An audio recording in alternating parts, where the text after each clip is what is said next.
nanti kemampuan kita, Pak Menteri Pembinaan UMK, Pak akan juga memberikan sesuai dengan divisi mereka masing-masing. Silakan nanti Pak kawan menanyakan. Barangkali itu Bapak sekalian yang berbahagia dari insan pers. Sekali lagi kami berharap mereka semuanya mari kita jalin kerjasama yang baik. Atur seluruh tahapan. Ketika BIMTEK ini protokolnya, ketika coklit data ini protokolnya, ya aturan-aturan terkait dengan tahapan pilkada dengan protokol KPU. Nah barangkali itu Bapak sekalian, barangkali maupun sebagainya itu sudah selesai kita laksanakan, yaitu terkait dengan data pemilih dan pencalonan perseorangan. Mungkin selanjutnya kita mintakan kepada Pak Eri selaku Ketua Divisi SP3R untuk menyampaikan hal-hal yang perlu disampaikan. Kita persilakan Pak Eri. Baik, terima kasih Pak Kasubag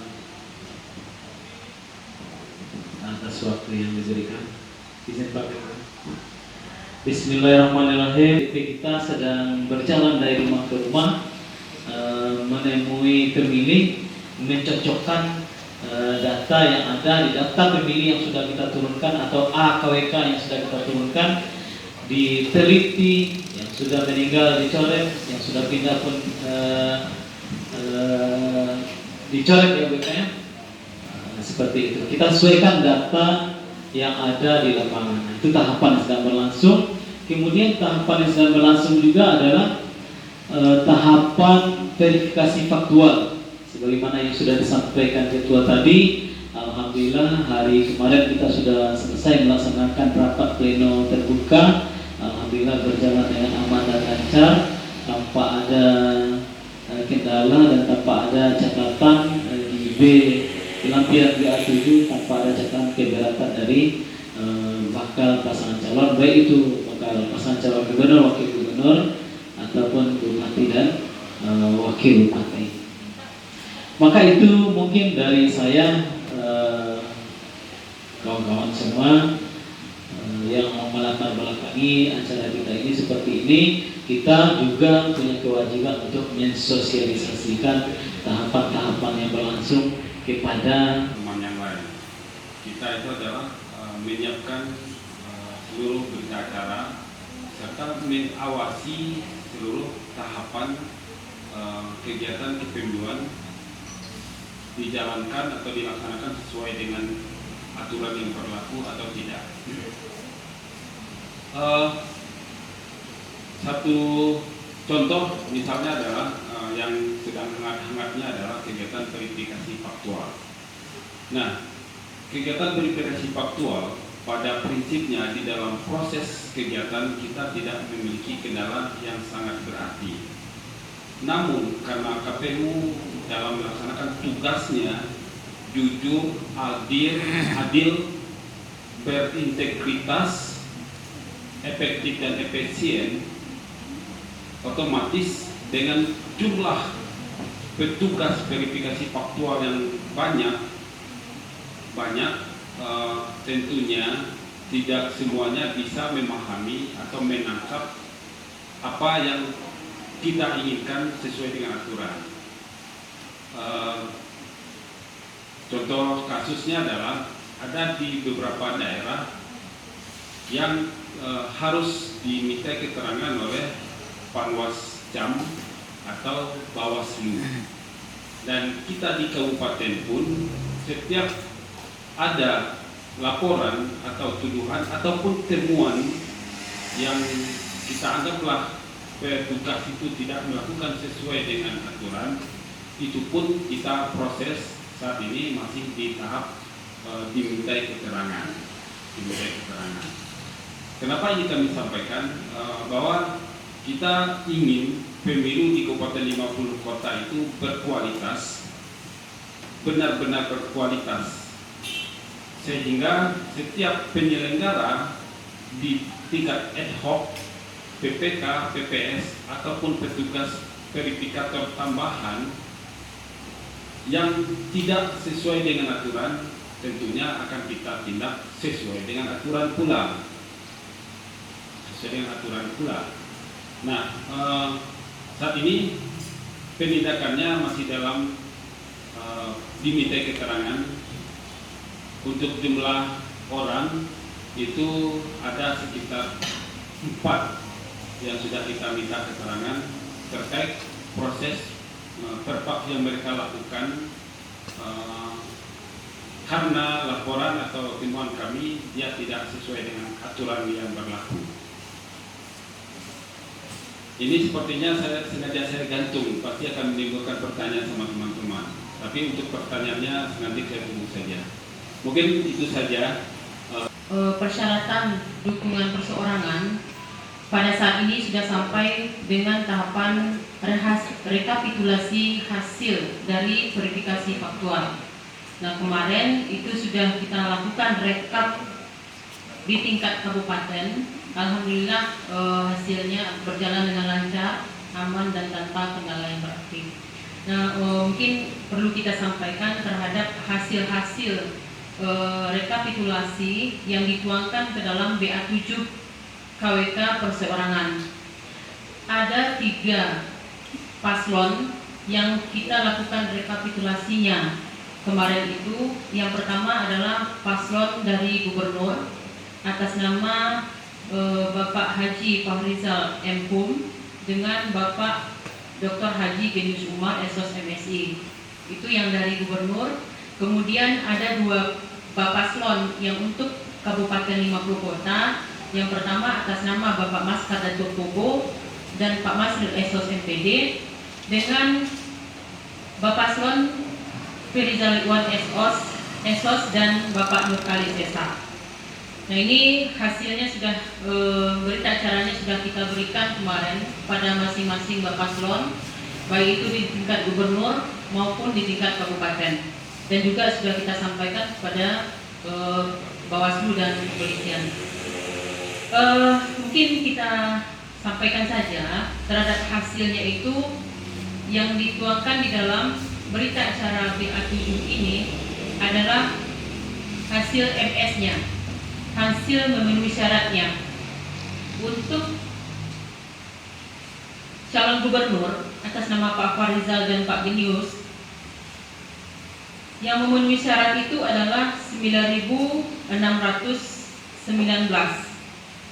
dari jumlah dukungan awal yang diturunkan hasil Permin dari Provinsi Sumatera Barat itu sejumlah 18.384 pendukung. Nah, dari 18.384 ini yang memenuhi syaratnya itu adalah 9.619. 9.619. Artinya 52%. Ini tingkat hasil perfaknya itu, MS perfaknya itu adalah 52%. Sementara yang TMS-nya adalah 8.765. Nah, ini untuk yang pertama, untuk calon gubernur. Kemudian untuk yang kedua, ulang ya, baik Pak. Kita ulangi, dukungan yang kita terima MS dari provinsi itu adalah 18.384 MS Permin yang harus difaktualkan, 18.384. Nah, setelah difaktualkan, yang memenuhi syarat itu adalah 9.619. Yang TMS-nya adalah 8.765.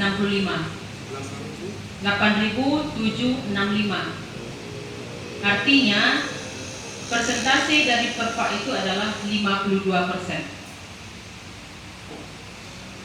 Bisa lanjutkan Pak Mo? Oke, kita lanjutkan. Kemudian untuk rekapitulasi hasil untuk dukungan Ferizal Ridwan dan Nurkalis.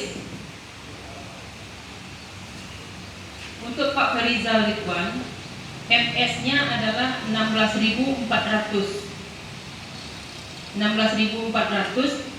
Untuk perinciannya, jumlah dukungan yang memenuhi syarat hasil Permin itu adalah 29.273. Ini MS Permin yang harus difaktualkan. Kita ulangi, jumlah MS Permennya itu adalah 29.273. 29.273. Nah, setelah dilakukan faktual, yang MS-nya adalah 16.400. Kemudian yang TMS-nya adalah 12.873. Nah, ini persentase MS-nya itu adalah 56%. Kemudian untuk yang paslon yang ketiga adalah Bapak Maskar dan Pak Masril. Jumlah MS-nya adalah 15.381. Nah, 15.381 ini rinciannya dari MS Permin yang mesti difaktualkan, hasil yang dilakukan oleh KPU adalah 25411, maaf diulangi, MS Permin adalah 25411. Setelah difaktualkan, yang MS-nya adalah 15.381. Sementara yang TMS-nya adalah 10.030. Artinya 10.030 pendukung. Jadi persentase MS-nya itu adalah 61%. Sampai di sini bisa ada yang dilakukan angka-angkanya, Pak? Ada ya? Nah, bisa ya? Oke. Untuk angka-angkanya seperti itu, Bapak sekalian, itulah hasil dari verifikasi faktual yang kemarin itu kita lakukan. Nah, terhadap tahapan selanjutnya adalah tahapan perbaikan. Tahapan perbaikan dimulai dari tanggal 25 Juli sampai dengan 27 Juli 2020 itu adalah penyerahan. Yang pertama itu adalah penyerahan perbaikan ke KPU. Penyerahan perbaikan ke KPU ini dengan caranya adalah yaitu menyerahkan paling sedikit 2 kali jumlah kekurangan. Itu berdasarkan perhitungan yang tercantum di dalam form BA7 tadi. Nah, ini ketentuannya bahwa di dalam masa penyerahan itu yang dokumen yang diserahkan itu adalah 2 kali dari jumlah kekurangan. Untuk tanggalnya tanggal 25 Juli sampai dengan tanggal 27 Juli. Nah, demikian untuk proses penyerahan. Jadi 2 kali lipat jumlah kekurangan dari ketentuan syarat minimal dukungan. Mungkin perlu kita sampaikan untuk Pak Ferry jumlah syarat dukungan dari 22.539 itu yang MS-nya 16.400, jadi kekurangannya adalah 6.139. 6.139 dikali 2 artinya 12.278. Nah, nilai 12.000, angka 12.278 inilah nanti yang akan diserahkan ke KPU itu minimal. Jadi jumlah dukungan perbaikan Bapak Paslon perseorangan yang wajib diserahkan pada masa perbaikan adalah 2 kali lipat dari jumlah kekurangan. Ini syarat minimalnya adalah 12.278. Itu untuk Pak Ferry. Nah, untuk Pak Maskar, dari jumlah syarat minimal dukungan kita 22.539, sementara yang memenuhi syarat itu hanya 15.381. Jadi jumlah kekurangannya itu adalah 7.158. 2 kali lipat jumlah kekurangannya itu adalah 14.316 minimal 14.316, itulah yang akan diserahkan ke KPU. Sebagaimana saya sampaikan tadi, jadwal penyerahannya itu adalah tanggal 25 Juli sampai dengan tanggal 27 Juli. Nah, dalam rentang tanggal ini kita lakukan proses pengecekan. Kita di KPU melakukan proses pengecekan pengecekannya ini sama halnya dengan pengecekan proses penyerahan awal dulu. Prosesnya sama dengan penyerahan awal. Nah, dari pengecekan itu sebelumnya kita sampaikan proses pengecekan tanggalnya 25 sampai tanggal 28 Juli. Tanggal 25 sampai tanggal 28 Juli. Jadi hasil dari pengecekan yang tidak memenuhi jumlah kekurangan paling sedikit 2 kali lipat itu dinyatakan tidak memenuhi jumlah dukungan. Sementara yang memenuhi jumlah 2 kali lipat minimal itu dinyatakan memenuhi syarat jumlah kekurangan. Nah, artinya ini diberikan nanti berita acara dengan status diterima. Nah, setelah pengecekan ini kita lanjutkan dengan proses verifikasi administrasi.